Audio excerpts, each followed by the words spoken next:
Good morning বন্ধুরা, তোমরা কেমন আছো? আমি ভালো আছি। আজকে হলো সোমবার, চলে এসেছে একটা ভিডিও নিয়ে। এখন বাজে ঘড়িতে সকাল 9:45। উঠে বাসি কাজ সেরেছি, লাড্ডুকে খেতে দিয়েছি, টিফিন হয়ে গেছে। টিফিনে চা আর পাউরুটি খেয়েছি। মেয়ের এখনও খাওয়া দাওয়া হয়নি।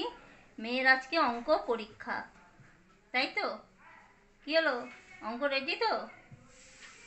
হ্যাঁ, কি বলছিস তুই? রেডি না? জানি না মানে বাবু, আমি কি বলেছি? আমি বলেছি অঙ্কতে 80 তুলতেই হবে, যে করেই হোক। আমি তো খুব চিন্তায় রয়েছি তোর অঙ্ক পরীক্ষাটা নিয়ে। আমি কিন্তু খুব চিন্তায় রয়েছি। আর এদিকে ঘর পরিষ্কার চলছে। ভালো জামা কাপড় পরে তুমি ঘর পরিষ্কার করছো কি গো? জামা কাপড়টা ছাড়ো। কালকে বড় ঘর ঝাড়া হয়ে গেছে, এগুলো সব কাঁচা হয়েছে, ওইগুলো সব মানে লাগাচ্ছে, ওয়ারগুলো সব পরাচ্ছে, ঢাকাগুলো লাগাচ্ছে। এখন রান্নাঘর, এই রান্নাঘর বলছি, ঠাকুরঘর পরিষ্কার করবে। আর রান্নাঘরটা দেখছি, যদি আজকে রান্নাবান্না হয়ে যায় তাহলে করবো। কিচ্ছু করবো না, শুধু টক ডাল আলু ভাজা পাঁপড় ভাজা করবো, আর কিচ্ছু করবো না। এই যে আমার লাড্ডু, দেখতে পাচ্ছ বসে আছে। আর আমি 6টা গাছ কিনেছি, দুটো সাজানোর জন্য বারান্দায়, আর তিনটে কিনেছি জবা ফুল, একটা অরেঞ্জ, একটা পঞ্চজবা, পঞ্চজবা না কোটা কি জবা, এটা পঞ্চজবা বলে তো? দেশি জবা না, দেশি জবা তো আছে একটা, আরেকটা আছে না পঞ্চমুখী জবা। জবা আর একটা কি ফুল, আর একটা কি, টগর ফুল। আর একটা বারান্দায় রয়েছে, দাঁড়াও দেখাচ্ছি। আর একটা ছাদে, মানে 5টা ছাদে রয়েছে, একটা এখানে রয়েছে। যেগুলো সাজানো সেগুলো বারান্দায় রাখবো, মানে 2টো বারান্দায় রাখবো আর 4টে ছাদে রাখবো। এই যে গাছটা, আমি গাছের নাম জানি না, কিন্তু খুব সুন্দর দেখতে বলে আমি নিয়েছি। এই দেখো,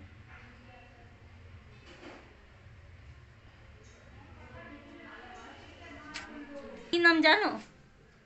তুমি জানো না? আমিও জানি না। ফুলাদাকে জিজ্ঞাসা করলে ভালো হতো যে কি গাছ।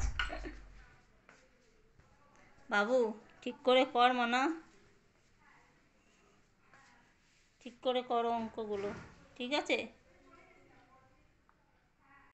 গুড আফটারনুন বন্ধুরা, এখন বাজে ঘড়িতে 2টো। আমার সমস্ত কাজ হয়ে গেছে, রান্নাও হয়ে গেছে, বর এখানে পুজো করছে, লাড্ডুরও চান হয়ে গেছে। রান্নার মধ্যে করেছি ভাত, টক ডাল, পাঁপড় ভাজা, আলু ভাজা, নিম পাতা ভাজা, কিচ্ছু করিনি।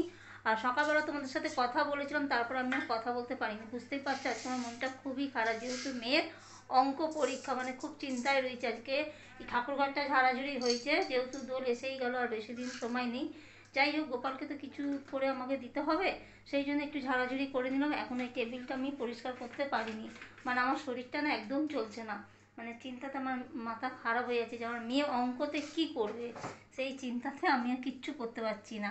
আর দিদি হঠাৎ করে আজকে কাজে আসেনি।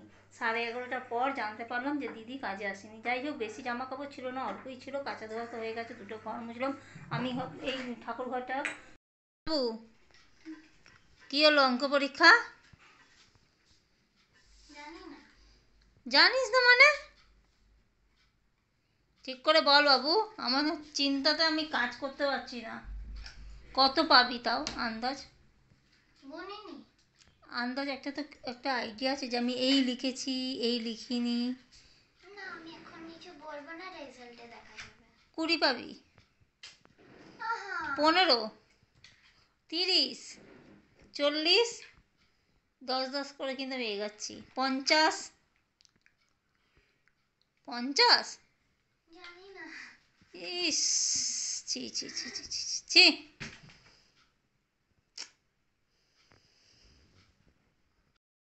ইভিনিং বন্ধুরা, এখন বাজে ঘড়িতে 6:45। মেয়ে এখানে দুধ আর বনবিটা খাচ্ছে। কালকে কি পরীক্ষা? ফিজিক্স। তো পড়তে বসা হবে কি না? তাতে খেয়ে পড়তে বসো। আর এই বাস্কেটটা গোছাচ্ছি, মেয়ের এখানে সব জামা কাপড় থাকে। এই বাস্কেটটা যখন আমার মেয়ে হয়েছিল তখন আমার বাবা দিয়েছিল। আজকে নায়না করে 14 বছর হয়ে গেল দেখতে দেখতে। তো শীতের জামা কাপড়গুলো বার করে সব গরমকালে জামা কাপড়গুলো ঢোকাচ্ছি। তারপরে এখন যাব ঠাকুর ঘরে টেবিলটা পরিষ্কার করতে। রাতে সব কিছুই রয়েছে, ভাত আছে, ডাল আছে, একটু আলু ভাজা আছে, পাঁপড় ভাজা আছে, শুধু একটু আলু সেদ্ধ দিলেই হয়ে যাবে। কি করছিস তুই? করতে বসো বাবু, যাও। দেখ এত জামা বেরিয়েছে ওর, সব ছোট হয়ে গেছে এত জামা। দেখবো কোনো বাচ্চা থাকলে দিয়ে দেবো, সে তো পরতে পারবে অন্তত। সব ভালো জামা কাপড়, বেশি দিন পরে না আর ছোট হয়ে যাচ্ছে, একদম তাল গাছের মতন লম্বা হচ্ছে, তাল গাছের মতন লম্বা হচ্ছে। কত লম্বা হয়েছে। কোনো পুজো করলে না এত খাটনি পড়ে যায় আমার, যে তোমাদেরকে কি বলবো। একা হাতে পরিষ্কার করা, রান্না করা, ঠাকুরের জায়গা পরিষ্কার করা, ঘর পরিষ্কার করা। আমি না কোনো পুজো করলে আগে ঘরগুলো একটু পরিষ্কার করি, একটু ঝাড়াঝুড়ি করিনি। এখানে আমি ভিডিও চালু করে রেখেছি, আমার শাশুড়ি বুঝতে পারিনি, এসে সামনে দাঁড়িয়ে গেছে। আমার এত হাসি পাচ্ছিলো, কিন্তু আমি হাসতেও পারছিলাম না।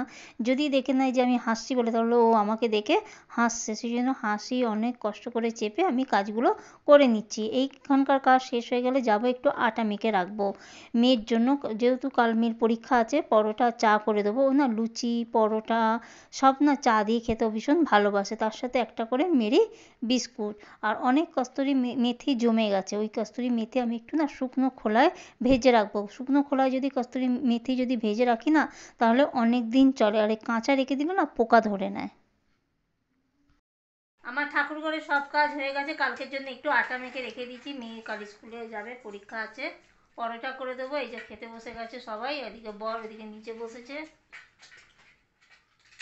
মানে জায়গা এতই ছোট, যেখানে তিনজনের বেশি হয় না। তো চলো খেয়ে নিই, খিদে পেয়ে গেছে। তারপর 11টা 10-15 থেকে লাইভ করব। কিছু বলবি? কোনো বক্তব্য আছে? আমাদের খাওয়া দাওয়া হয়ে গেছে, এখন বাজে ঘড়িতে 12টা 20। আর এদিকে লাড্ডু ঘুমিয়ে পড়েছে। মেয়ে আছে জায়দের ঘরে, আর শাশুড়ি বর ওই ঘরে ঘুমিয়ে পড়েছে। তাহলে বন্ধুরা, আজকের মতন ভিডিও আমি এখানেই শেষ করছি। যদি ভালো লাগে তাহলে লাইক আর কমেন্ট অতি অবশ্যই সাবস্ক্রাইব করে দিও। তোমরা ভালো থেকো, সুস্থ থেকো। টাটা বন্ধুরা, গুড নাইট।